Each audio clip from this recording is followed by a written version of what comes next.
Welcome to Crown Level Confidence with Kalia Janae, the podcast where we empower and inspire you to achieve unstoppable confidence and self-belief. I'm your host, Kalia Janae, a wife, mom, entrepreneur, as well as a certified life coach and motivational speaker with a background in humanities and communication. I'm excited to navigate this transformative journey with you. In each episode, I'll bring you candid conversations, practical tips, and inspiring stories from remarkable women who have conquered many challenges and risen to new heights. Get ready to have your crown straightened as we listen, learn, and laugh together so we can level up.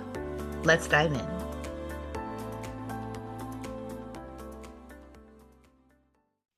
Hello, and welcome to this newest episode of Crown Level Confidence Podcast, where we are leading women worldwide to lower their stress and raise their levels of confidence. I am your host, Kalia Janae, and I am so happy that you are listening, joining in with us. Y'all, you know I only bring the top-notch guests here to share their stories, their professional advice, their personal journeys, and falling no short of that precedent, I have Miss Natalie McCabe. Natalie, say hey. Hi, everyone. Great. So Natalie and I connected virtually. Y'all, she's been amazing. I'm highly impressed by everything I've seen of her so far, and I'm really looking forward to this candid conversation. Who knows where it's going to go? But I know that it's going to end really, really well. So let me let you in on a little bit about her before we dive into our talk today. So Natalie is a devoted educator with a mission to change the world one family at a time. She has been a teacher for 30 years, a single parent for 25 years, and she has been an orphan for over 25 years. She has had to travel the journey of parenting alone and learn what she could do along the way. She has written an amazing book, Sink or Swim Parenting, sharing her personal stories of her personal stories of surviving to thriving.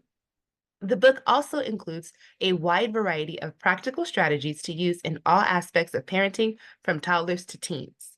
She turned into an entrepreneur and founded an after-school program in her hometown 15 years ago to help solve her own lack of childcare. She also has run a thriving Kindermusk franchise. Hello. Now she is building a coaching business. Y'all, I told you she was nothing short of amazing. Give it up for Natalie McCabe. I know we're not in person. I just like to pretend we are. Yeah, for sure. We still connect over there's Yes. energy flows through the cameras and through the Exactly. voices, for Studio sure. audience loading is what I like to think. You know, Yeah. a big vision here. So Natalie, wow, first of all, that is just wow. Some big details you kind of snuck in there in that bio. So, but I'm sure we'll get to a lot of the personal things. I just kind of want to jump right in. If you can shed some light on what your parent coaching entails and maybe how it differs from other support or counseling for parents. And if no one else needs to know, I need to know because I've got two under two. So please tell us, what is For parental sure. coaching? Well, first I'll tell you what it's not. So Okay. it isn't a type of counseling or therapy or a consultant. So I'm not really here to tell you what to do. I have a myriad of strategies, of course, but basically it's a co-creative experience over 10 weeks. We meet 1 hour a week. And I really bring out of my clients what their strengths are and help them reframe situations. And they kind of build a dream of where they'd like to see themselves at the end of that 10 weeks. It's based on positive psychology, and we use a process called appreciative inquiry. So together we kind of co-create those solutions, but it's never me telling you, okay, yeah, you have to do this, you have to do this. Because one thing I've learned from 30 years of teaching is that every child is different. Every parent is different. Even siblings, even twins, they're all very different. So there's all kinds of amazing, wonderful parenting books out there and resources and influencers that are absolutely fantabulous. I create my own words sometimes. Coming I from love elementary school, we do this. But I realize there is no one size fits all approach. And so the parent coaching is something that, we have that intimate relationship, that safe space to ponder the questions and to kind of build that parenting piece. Also, though, with my clients, I look into self-care, what they want to do personally to build their either professional business or just their own hobbies and passions in life, because I do believe that is a huge part of the parenting piece. A lot of times moms get and I did it myself, lost in the role of a mother. Oh And yeah. then, the kids grow up and you're like, what, what, Who am what I? now? Who Right. am I? I was at a point where I didn't even know what I wanted to eat because everything I prepared was for one of the children or because they had a food intolerance or. Yeah. So it's, that is also a very, very important component of enjoying the parenting journey and realizing none of us are perfect, right? Yeah. It is the most important job in the world, but also sprinkle in a bit of humor and, enjoy your children when you're with them. Wow. And first of all, thank you for this. You're feeling a very necessary, vacuum here. Parents need a lot of support. And so, okay, there's no other way for me to ask this, but just to ask it. Coming Go into the ahead. realization, right? Coming into the realization that you wanted to do this, was that it had to have somehow been influenced by your own journey of losing your own parents, right? Like, can you Absolutely. make that connection for us? Like, For you're sure. here, you're single mom, and you don't have your parents, you don't have your uh co-creator, as some of my friends call you Yeah. know. So what does that look like, and how do you turn that loss into becoming support, if that makes sense? Yeah, well, that does make sense because that's actually really what happened. That loss turned into resilience. Wow. And that resilience, and I realized at the time, okay, I have no one else. And everything, and what I realized is that everything I need is within. So I really took some time and went down my spiritual path and realized, okay, I do have value here. I do have some things to share, and this has taken some time. I didn't realize, at the beginning, I was like, oh, what the, like, I don't Mm-hmm. even know. I mean, I mean, back in the day when my kids were young, the only real parenting books out there were like Dr. Spock and What to Expect When You're Expecting. There wasn't much out there. So I really had to have my intuition guide me. And it was because it was just the kids and I when they were little, I almost studied them like a scientist as a teacher. Everything they did, I was looking and going, how is their little brain figuring this out right now? And I just realized that these beautiful beings come to us as perfect as can be from the Mm-hmm. source creator, right? So, and I wanted to, how can I promote their brain development, their, physical skills, cognitive skills, emotional intelligence, all of those things. And so as they got older, I thought, more people should know about this. Mm-hmm. That these are very important things that I hadn't really found in many other places, right? So, and after 30 years in the classroom, I decided, I've loved the kids. I miss them a little. But I realized a bigger impact I could make would be with parents to really help them, because I know the struggles I went through, and I certainly was not a perfect parent, and I'm not out here to tell anybody that I was, Mm-hmm. right? But if my story can be somebody else's survival guide, if I can help somebody else get through some of those struggles and feel confident as a parent and have some fun as a parent and have that wonderful connection and watch and love your beautiful children grow up to be the people that they are. I'm so proud of both of my children right now. So, That's amazing. I mean, that's the whole show right there. No, but it's so important, and that's why I personally find value in all these conversations. Listening to women such as yourself hand over a survival guide, right? Now, who've navigated the minefield. You've blown up several times, I'm sure, but to be able to, pass it back and say, hey, these are the different challenges I faced, and there's no guarantee. Actually, it's highly likely that someone else is going to face the same challenges, but whatever you can help us navigate so that we don't, that's a huge plus, in my book. I'm an only child, and so I learned literally from watching others. And I'm always mhm. like, what did they do? Okay, I'm taking notes. And Yeah, yeah. I do believe that's how we build our confidence, because a lot of people struggle with starting something. There may be someone listening right now who maybe they want to become a parent, but they are concerned, that they didn't have the resources, or maybe they have a similar story to you and they're not sure, well, if I didn't have it, how could I give it? If I didn't see it, how could I be it? Mm, So someone like you can, to stand up and say, oh no, it's possible, you can do it and actually do it pretty well is absolutely. huge. That's highly encouraging to someone who, like I said, may be concerned or feeling less confident, or like someone like myself who just jumped 2 feet first into parenting, and now I'm like, okay, I'm here. What now? Well, that's a question you ask all throughout the whole journey, right? Mhm. What happens is you get really good at a stage, like, the stages that yours are very young right now, Yeah. and you're really proud of yourself. And I got this nap time and I got this schedule, and then boop, they change it all up on you and you have to start again. Yes. So I talk a lot with my parents about how families are living systems, Hmm. that every component kind of connects within itself. So it's constantly changing. There is nothing in life constant but change. So having that resilience and that just intuition following and realizing, okay, so this is how we're going to deal with this situation right now. And keeping in mind personalities and parenting styles and, outside family, like it's all a living system that's constantly moving and growing. Hmm. Yeah, amazing. So I know I talked about the minefield a little bit, and I'm going to kind of go back to that, just for the Sure, sake of this lots next of question. minefields, lots Right. of Oh them. my gosh. They're like that game in the old PC's Minesweeper that no one really knew how to play, but you're just clicking around till you blew up. I feel like that's really indicative to life. I'm just clicking around, just doing the things, and so, oop, I made a mistake. But if you don't mind sharing, and this is a virtually, safe space, I'm grateful we have a really supportive listenership, if that's the word, since we're making Awesome. up words.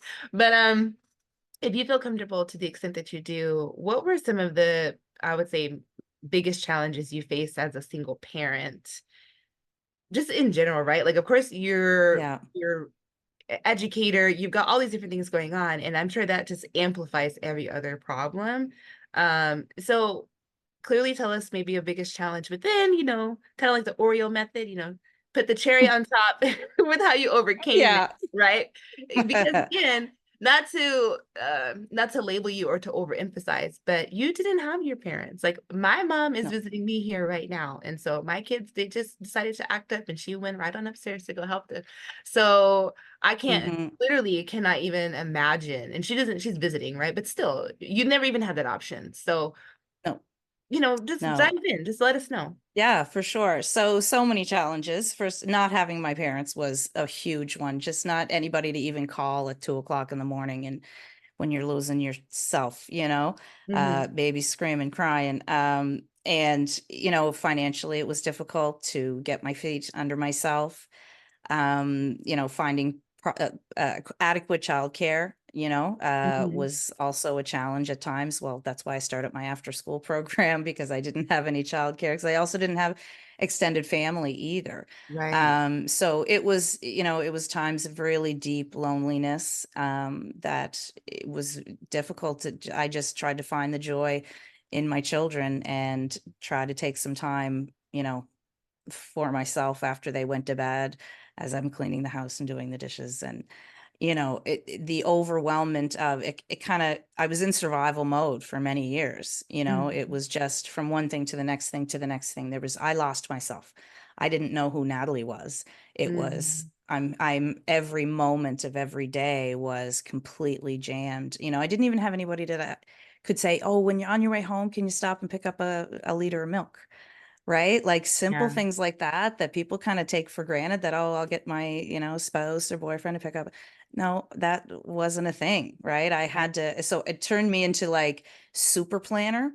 Like Mm. I planned every meal my children ate for the week ahead. Had to plan grocery shops and transportation, what kinds of meals we were going to have depending on the schedule that day.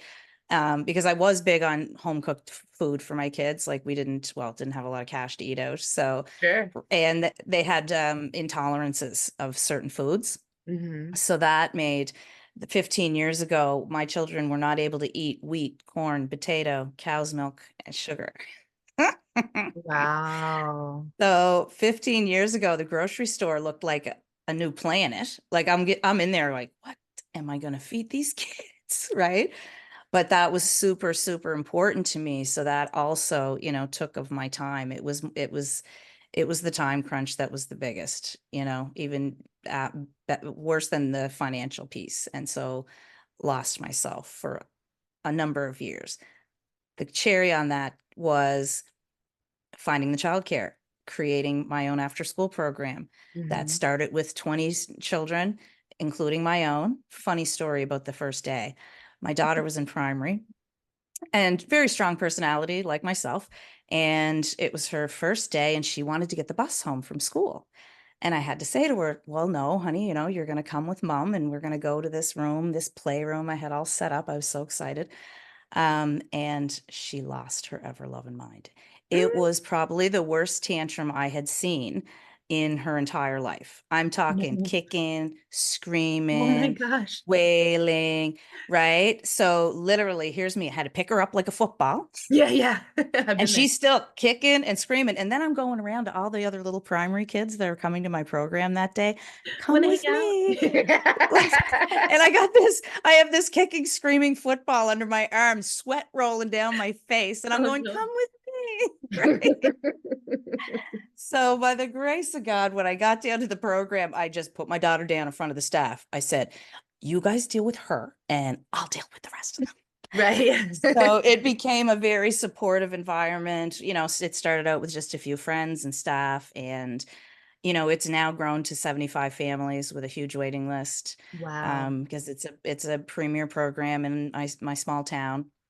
Um, so yeah, there was that, and my girlfriends came out to be my friend, my family, my chosen family, my support. So from there, I was brave enough then to start the Kinder Music um, program, which was so much fun. Is singing and dancing with babies, like really. Yeah. Like, my community couldn't sustain how I wanted to grow it, but my small community couldn't, unfortunately, sustain it. But the 6 years I did that, wow, so much fun. It was like a drug. Like, and my daughter, my children were young at the time. They would come. So just really just slowly but surely building that confidence and feeling good, and then doing things that I really enjoyed, which as a school teacher, I did enjoy teaching, but I got to tell you, the childcare after school and the kinder music, joy, joy, joy. Just so much fun. That's awesome. So I heard you say a couple of different times, mentioning moments where you lost yourself, right? And Hmm. I have had a touch of that. Like I said, I've just got into my motherhood journey, but I know that there are plenty of women listening literally worldwide who can resonate with that. So, Absolutely. um, and it's pretty obvious we're not taking care of ourselves. We're so busy taking care of everyone else. And even those of us who do Yep. have in-home support, we're still oftentimes not receiving, for whatever reason, the care that we need. So, seeing as how self-care is so often overlooked by busy parents, kind of give us your thoughts on why it's so important and maybe some practical strategies you could recommend so we can kind of get out of that mentality. Yeah, absolutely. It's one of the things I work with each one of my clients about, because everybody says put your oxygen mask on first. But I like to quell the misconception that self-care is, oh, bubble baths and manicures and, things like that. It's not all about that. It's about taking just a few minutes for yourself to be quiet, to think about what do you want in your life? What was your passion when you were younger before you had children? Is there a way you can take 10 minutes a day and either sit and visualize that or do a little research about that, or something that you love? Another part of self-care also is setting some boundaries, right? We take care of everyone else and everybody has all these expectations on ours. A part of self-care is also setting that boundary and being able to say, no, I'm sorry, I can't do that. You know, Mhm. when you have that and take that little bit of time for yourself, whatever it may be, because it is different for everybody, you're better for your kids, and everybody hears that and they go, yeah, yeah, whatever. But it is absolutely true, because when they're gone, in 20 years, then that person you still have a relationship with that person inside. And that's so important. And that is a gift. People have to realize that is giving your children a gift when they see mom. Well, sorry, mom can't come because mom's doing this for herself today. Mhm. Well, what do you think that's teaching them? When they, as they grow, I'm doing this for me because I care about myself. It comes down to self-worth and self-love, and we all want that for our children. And the best way to teach them that is to show them ourselves doing that, right? Ooh, I felt the accountability there. I don't know about anyone else. Now, listen, I did this. Nope, there is no guilt. Guilt, you have to throw it out the window. This is one thing they don't tell us when we have children. As soon as you push them out, it's like, guilty. We're all guilty about everything. We guilty to get enough sleep. We feed them the right stuff. We doing a, please throw that all out the window. I did it. Okay. I get it. Mhm. But it is a useless emotion. It's not going to, make your life better or create any change. It's just going to make you feel bad. And that's an energy your kids are going to feel, right? I want parents to walk into with the mindset, I'm doing the best I can. Nobody's Mhm. perfect. I'm learning. We grow up with our children, if Mhm. that makes sense, It totally right? does. Yes. So we wouldn't be angry with them if they, fell down, start yelling at them. We'd never do that. So we have to give ourselves that same compassion and same self-love to say, look, it's okay. Look, I'm doing the best I can. Tomorrow's another day. It's important to know what your values are, what your priorities are. And again, those are different for every family, depending on religious background and culture, whatever.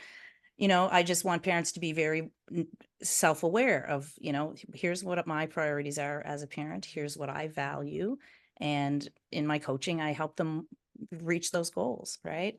And Mhm. self-care is always, always, always a huge part of it.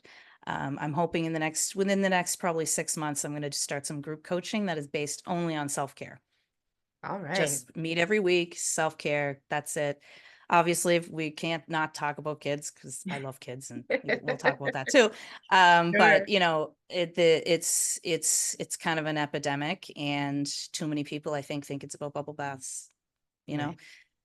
And what good is a bubble bath if you're sitting in there and your brain's going, well, I got to do this and I got to do that. I used to make an excuse that I couldn't do yoga at my house because the minute I got down on the floor, I'd see the dust bunnies and I'd have to get up and clean them. Right. Yes. So then my other excuse is, well, I don't have time to go to the gym or I don't have anyone to watch the kids. Well, I go to a yoga class. I made too many Yeah. Always excuses, something. right? Yes. Yeah, it was always something. So, you know, learn from my Mhm. mistakes. Don't do Absolutely. that. All right. Well, true to form, the time has gone by so fast. I love these conversations, and this one has just lived up to every expectation I could ever have. So, Natalie, it's time for the final word, right? So, this is the time where, our listeners are getting out the car, their lunch break is almost over, nap time is almost over, whatever it is, but this is the time for you to just drop that final gem for us. It's something new that you haven't said, or something that you maybe want to reiterate for us to really, kind of leave resonating in our minds. What do you have for us? There's so much I could say, Kalia, but I guess it comes back to valuing yourself first and the self-care in all aspects of your life during your parenting journey, but even if you're not a parent, knowing your self-worth and taking care of yourself and nurturing your passions is probably the best thing you could do for your whole entire life. I love it. That's it, y'all. She said it. Self-care, period. Right? And just gosh, we might have to have you back, but because a lot of times people conflate self-care with being selfish, and that's totally not it. So I'm Mm-mm. I'm very glad that that's a big pillar, of your coaching and of your lifestyle, your leadership. Because we need to dispel that and, like you said, do away with the guilt over taking care of yourself because, again, you can't pour Yeah, from an empty cup. So, you can't. um, that's yeah, And it looks different for everybody, right? So exactly. that's the other big piece, right? For someone, it might be a manicure. Nothing wrong with that. Go for it, right? For me, it's taking a walk in the woods or going to the beach, So it's different for everybody. So we just have to figure out what that is. Don't Yes. get lost and forget who you are, because you do that, then it's harder to get back to what fills your cup and what your passion is and how Mhm. to take care of yourself, right? Yes. Wow. Y'all, if we were had a studio audience, I'd be flashing the applause sign for you to give it up for Ms. Natalie McCabe. Okay. But how you can show your love Thank and you. support is by looking in the description of this episode and leaving a comment, right? Just leave an affirmation for Natalie here. She spends her time, very valuable time that she cannot get back, okay? To pour into us, to help us build our confidence, as parents, as children, just as women and as people, because we do have male listeners as well. So if you want to connect with Natalie, I'm going to let you know how you can do that. You can find her on Instagram, Facebook, and LinkedIn. And so the links are there, okay? And then also she's got her own website, y'all, nataliemccabe.com. Again, also linked in the description of this episode. If you're driving, wait till you pull over first, okay? Natalie, from the bottom of my heart and the depths of my appreciation, I can't thank you enough, like I said, for spending the time Anytime. with us, but sharing your, honest, vulnerable insights. It will go a long way, I'm sure, to touch the minds and the hearts of many other people. So thank you very much for that investment. Thank And you. I yeah. appreciate you. I Oh, thank appreciate you. what you're doing, crowning the confidence of Yeah. women. That's We super need it. important work you're doing. Absolutely. And Thank all the while with two little babies. yeah. Bravo to you. Thank you. Thank you. Well, y'all, it has been another fabulous episode of Crown Level Confidence Podcast. And, as usual, I love y'all, but more importantly, I'm grateful that you love me too. All right, y'all, we're signing out. Thank you for tuning into another empowering episode of Crown Level Confidence with Kalia Janae. I hope you enjoyed today's conversation and found it both insightful and inspiring. If you'd like to be a featured guest on the show and share your journey of confidence and self-belief, please reach out to me at podcast@kaliajanae.com. I'm always eager to connect with remarkable individuals who have a story to tell. And for those interested in connecting with me for speaking engagements or mindset coaching, you can find more information on my website, kaliajanae.com. I'd love to hear from you and explore how we can work together to inspire and empower others. Don't forget to subscribe to the podcast on your favorite platform so you never miss an episode filled with actionable tips and heartfelt stories. If you enjoyed today's episode, I'd truly appreciate it if you could leave a review on your preferred podcast platform. Your feedback helps us reach more listeners and inspire even more people to straighten their crowns. Remember, your journey to unstoppable confidence is a continuous adventure. I'm happy to support you every step of the way. Keep believing in yourself, keep shining, and always wear your crown with pride. Until next time, this is Kalia Janae, your host, signing off. Stay confident, stay empowered, and keep leveling up.